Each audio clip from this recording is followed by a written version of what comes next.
Welcome to Comics with Coffee, where we talk about comics and drink coffee. Today we are talking about Crossover issues 1 and 2. This is issue 1 by Donny Cates of Crossover by Image Comics. And at first we are introduced by, when we first open the page, we're at the viewpoint of kind of the view that we see ourselves where we open up the comic. Here's a photo here. Suddenly the world of the comic book that the character is reading is exploding into our actual world. All of our favorite heroes, and I'm assuming villains, are now out in real life world causing mayhem. You're guided by the narrator of the comic to go through the storyline of what is happening, as well as following along with the dialogue of the main characters. The main character of this comic is Ellipsis. Yes, as in those 3 dots that are at the end of a sentence. That's what she's named after. The story is set in Denver, Colorado on January 11th, 2017.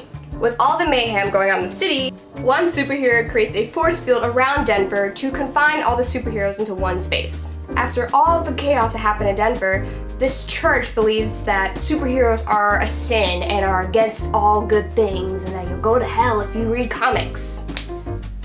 Can you imagine? There's even a billboard shown within one of the panels saying God hates masks. We follow the main character, Ellipsis, to a comic book shop that she actually works at, and we see a ton of protesters.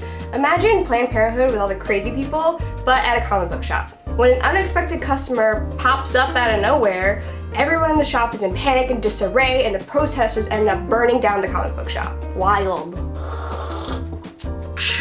Right away, we open up the comic and we're introduced to a TV reporter going on news about how 14 comic book writers have been found dead within the last 3 weeks. One of them is Brian K. Vaughan. I have a big call out for the editors. You spelled Brian K. Vaughan's name completely wrong. Okay, not completely, you missed a vowel, but still. Also, I loved how Brian K. Vaughan on his Instagram kind of made a funny pun, or made fun of the fact that they messed up spelling his name. But it's also not the first time this has happened to him. Okay, I'll get back to the story. The narrator is a bit all over the place to get us into the direction of where the story is going, but it was also on purpose, and I kind of like that. We touch base on how the unexpected customer back in issue 1 is now in the safe hands of the main characters, Ellie and Otto. The little girl that popped up in that comic book shop, her name is Ava Quinn. Now, this gets me thinking, is she the daughter of Harley Quinn? Also, who's the baby daddy? Your girl's gotta know. The plot thickens as more characters are introduced, and we get a sneak peek into that high-tech prison for these superheroes. Overall, I give this series an 8 out of 10 because even though the storyline is still being developed, I can tell great things are ahead. Be sure to follow and like for more!